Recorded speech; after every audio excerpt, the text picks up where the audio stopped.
It's Friday, December 13th, 2024. Welcome to episode 132 of the Alameda Postcast, an audio service of the Alameda Post. I'm your host, Scott Peeler. In this edition of the Postcast, the Planning Board addresses the new Aquatic Center as well as new outdoor dining. The tsunami that wasn't prompts a review of emergency procedures. The November election is finally certified.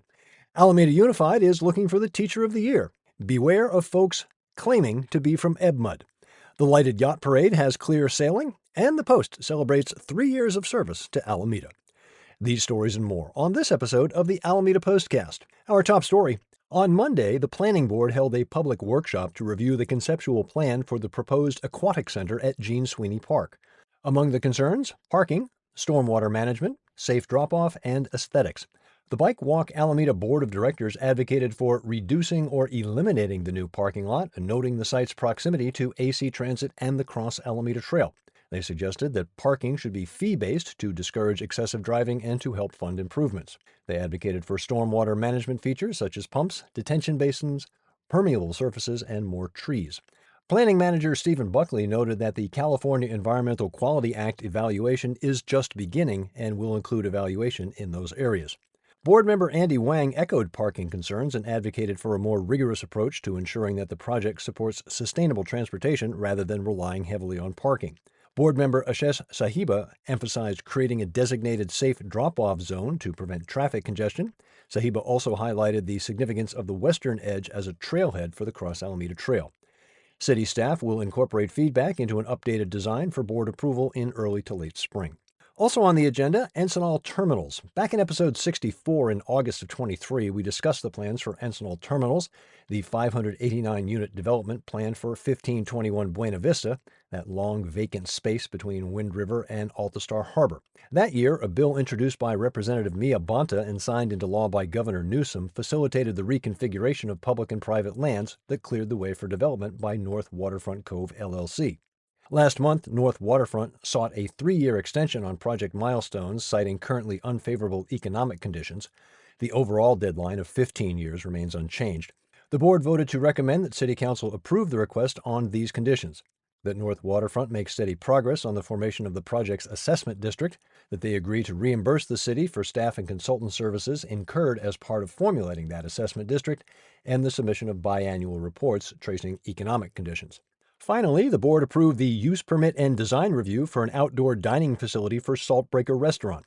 Currently, Saltbreaker features a fairly informal small outdoor space. The new space would feature a semi-permanent structure, fences, landscaping, paving, furniture, and mobile food trucks. The approval was on the condition that patio dining hours be limited to sunrise to sunset, that drought-tolerant, low-water consumption ground cover and plant material is used in non-seating areas, and a minimum of 4 trees be installed either in-ground or in minimum 48-inch diameter pots. If later operating hours are desired, a lighting plan must be submitted. Humblesea Tap Room and a proposed new wine bar, Vinyl, will also have access to the new dining space. For further details on the board meeting, including artist renditions of the various proposals, see Karen Jensen's article at alamedapost.com/news.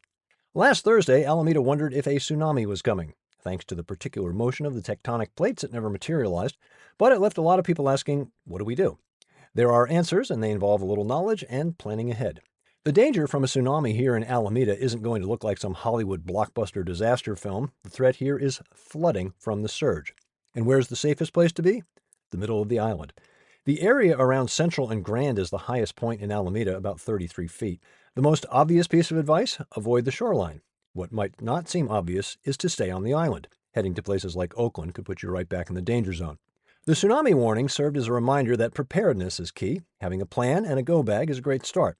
Realistically, Alameda's greatest threat is an earthquake, but preparing for the worst looks pretty much the same regardless of the threat. Jean Chen spent time with Alameda Communications and Legislative Affairs Officer Sarah Henry and reviewed the city's emergency planning and the steps you can take to avoid being caught off guard. Find Jean's article at alamedapost.com/news. An amusing side note to last week's earthquake: it had an interesting effect on a rare species of fish. The Devil's Hole pupfish, a critically endangered species, only exists in a deep limestone cave in Death Valley. The quake produced waves that stirred up the pupfish's home, disturbing the ledges the fish use for their eggs. End result: the fish increased their spawning activity, kind of an instinctive reaction to make more pupfish in the face of a threat. The LA Times reported on this story. You can also find it on Yahoo News. On the subject of water, be aware that some bad actors are knocking on doors claiming to be from East Bay Municipal Utility District and saying that they need to be let into your home to test tap water. EBMUD has let residents know that these are imposters and reminding people that EBMUD employees will never ask to enter your home. They may knock on your door to advise you of work outside, but even in those cases, EBMUD workers will always carry ID displaying name, photo, and an employee number. If you suspect an individual is impersonating a water worker, call EBMUD at 866-403-2683 to confirm their identity. Thus far, these impersonators have been reported in Richmond and Oakland. For full details on how you can tell the real employees from the imposters, see alamedapost.com/news. Alameda Unified School District looking for your help to find the next Teacher of the Year. The final deadline is January 6th at 5 p.m. Anyone can nominate an educator for this award, student, family member, employee, community member, doesn't matter. Let them know what you think. At Tuesday's Board of Education meeting, Pascal Scuderi swore in returning board president Jennifer Williams and board member Heather Little, who were reelected on November 5th, along with newly elected board member Malia Hall. For a complete update on AUSD happenings, as well as a link to nominate a Teacher of the Year, see Susan Davis's article at alamedapost.com/op-ed. Speaking of elections, it took a month, but the results of the election in Alameda County were finally certified on December 5th. No real result changes since the previous update, and actually no real changes since we first reported on the day after the election. Taking a look at turnout rate, the city turned out at a 71% rate, about equal with the county. As is typically the case in presidential election years, turnout was higher than the previous primary election and the midterms of 2 years ago. To take a full look at how every race and ballot question wound up, head to alamedapost.com/election. Alameda has been getting into the holiday spirit. On Saturday, the traditional lighted yacht parade set sail in the estuary as 34 boats were decked out in this year's theme of Merry Estuary. Organized by the Oakland Yacht Club and the Encinal Yacht Club, the parade benefited the Alameda County Community Food Bank and Oakland Firefighters Random Acts.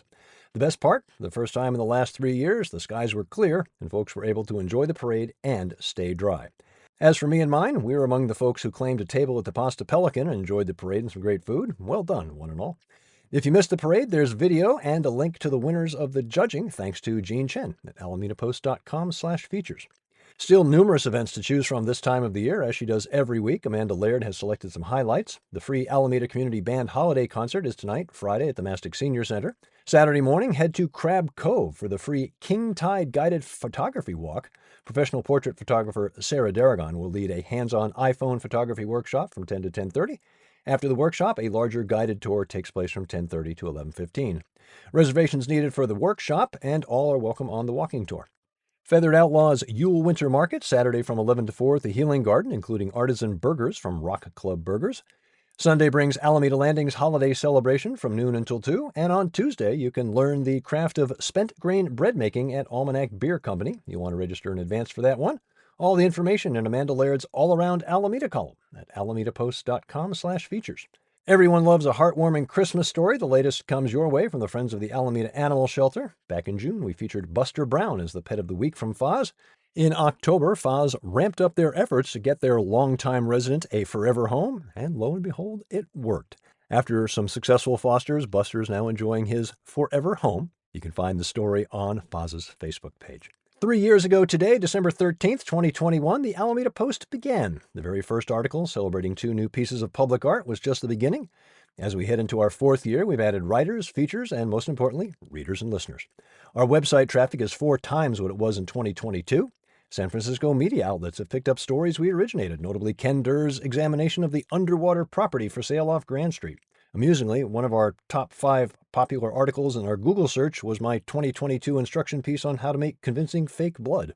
Adam Gillett takes a look back and a look ahead on this 3rd anniversary at alamedapost.com/op-ed. Still time to get your donation matched dollar for dollar for the Post. Visit omella.com/Alameda Post to give now. That's OMELLA.com/Alameda Post. For a look at weekend events beyond what we've already told you about, head to 94501.info. Thank you for supporting local news for Alameda. Find us on Facebook, Instagram, MSN, YouTube, Mastodon, Threads, Blue Sky, as well as our own subreddit. Subscribe to our channel on Apple News, and look for us on Nextdoor. Find the Postcast wherever you get your podcasts, or simply tell your smart device to play the Alameda Postcast podcast. I'm Scott Peeler, back next Friday with episode 133 of the Alameda Postcast.